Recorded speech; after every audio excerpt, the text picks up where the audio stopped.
నేను చెప్పే రివ్యూ మీరు వినాలి. నువ్వు చెప్పేది మేము వింటాం, కానీ మేము చెప్పేది కూడా మీరు వినాలి. నేను మాట్లాడేటప్పుడు మీ చెవులు మాత్రమే పనిచేయాలి. హరిహర వీరమల్లు ఆపు బావాని సొల్లు. ఈ సినిమాలో చిర్రాకు తెప్పించే సీన్లు ఫుల్. ఎంటర్టైన్మెంట్ నిల్లు. ఈ సినిమా చూస్తే కలగదు ఏ విధమైన థ్రిల్లు. ఈ సినిమా చూస్తున్నంతసేపు నొప్పెడతాయి మీ కళ్ళు.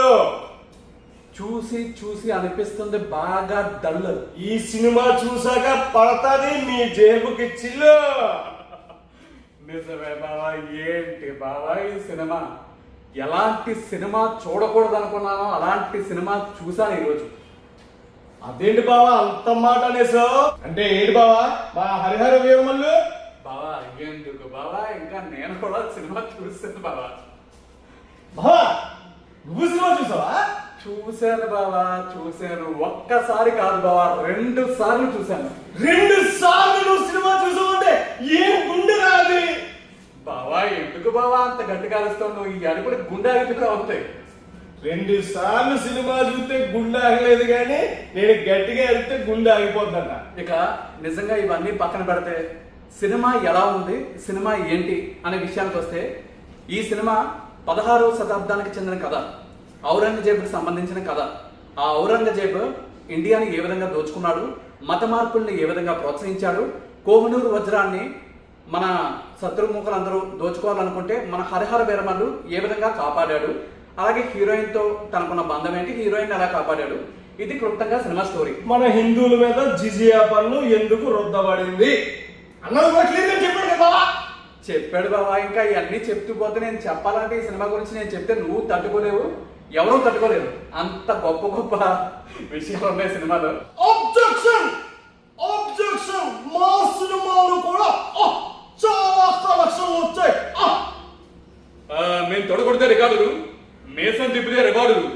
ఈ మాట తెలుగు గద్ద మీద ఏ బిడ్డను అడిగినా చెప్తాడు.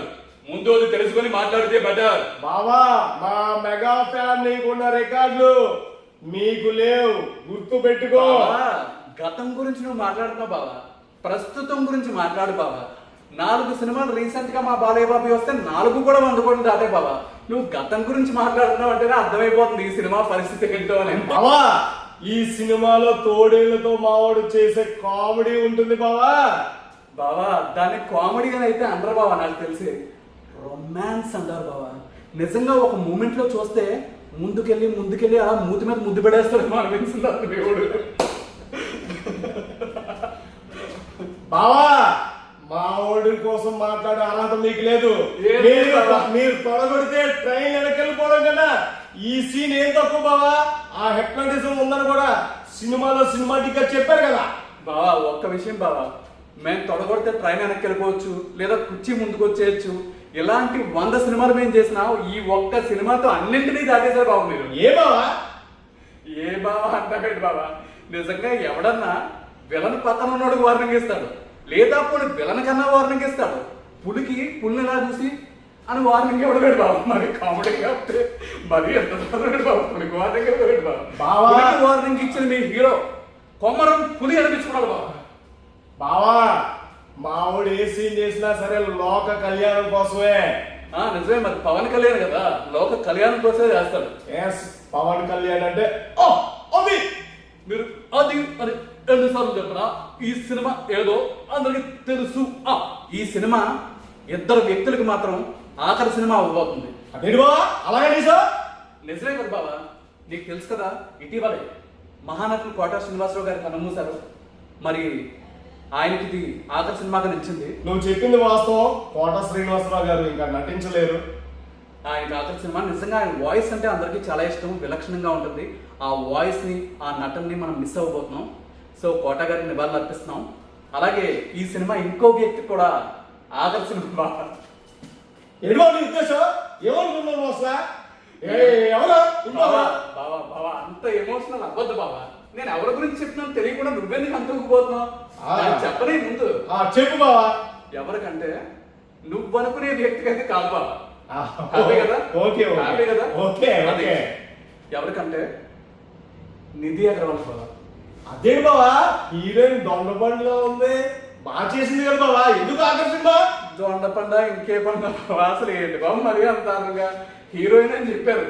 ఆ క్యారెక్టర్ ఏంటది, హీరోయినా లేకపోతే ర్యాంపా ఐటెం గల్లా, అసలు క్యారెక్టర్ ఉందా బాబా నువ్వే చెప్పు. అసలు ఆవిడకి నిజంగా నాకు తెలిసి 5.5 సంవత్సరాల పాటు డేట్లు బ్లాక్ చేసి ఫైనల్ గా ఈ సినిమా చేయించి ఆవిడ మరి ఇంకో సినిమా ఆవిడకి వస్తుందో రాదో, రావాలని అయితే నేను కోరుకున్నాను, ఆఖరి సినిమాని భావిస్తున్నాను. అంటే క్రిష్ గారు బాగా రాసుకున్నారు, తర్వాత మరి జ్యోతి కృష్ణ గారు ఎందుకో మర్చిపోయినట్టున్నారు బాబా. కానీ నువ్వు కానీ కొంతమంది ఫ్యాన్స్ కానీ క్రిష్ గారు జ్యోతి కృష్ణ గారి గురించి మాట్లాడుతున్నారు బాబా.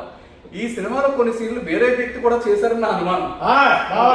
ఏం లేదు, డైరెక్ట్ రాలే, మా హీరో ఎవరేం చెప్పినా సరే చేస్తారు బాబా. ఒక విషయం అయితే చెప్పాలి, ఎవరేం చేస్తున్నారు అనేది పక్కన పెడితే మన పవన్ కళ్యాణ్ గారు మాత్రం రియల్ లైఫ్ లో కూడా హీరో అని చెప్పుకోవాలి బాబా. ఎందుకంటే నిజంగా ఒక సినిమా ఎన్నాళ్ళ పాటు పోస్ట్ పోన్ అయ్యి ఈ సినిమా ఎలా ఉంటది అలా ఉంటది ఇంకా ఏంటేంటో అనుకుని అందరూ చాలా లీస్ట్ ఎక్స్పెక్టేషన్స్ తో ఉన్న సమయంలో సినిమా ఎలా ఉందనేది పక్కన పెడితే సినిమా అందరి అంచనాలు ఏదైతే ఉందో దాన్ని ఫుల్ఫిల్ చేస్తుంది డౌట్ లేదు. అయితే సినిమా రిలీజ్ అవ్వడమే ఒక పెద్ద విజయంగా అనిపించింది ఈ సినిమాకి. ఎందుకంటే అసలు ఈ సినిమా రిలీజ్ అవ్వదేమో, ఆయన డిప్యూటీ సీఎం అయిపోయారు, కష్టమేమో షూటింగ్ అనుకుంటే ఫైనల్గా ఈ సినిమాని రిలీజ్ చేశారు.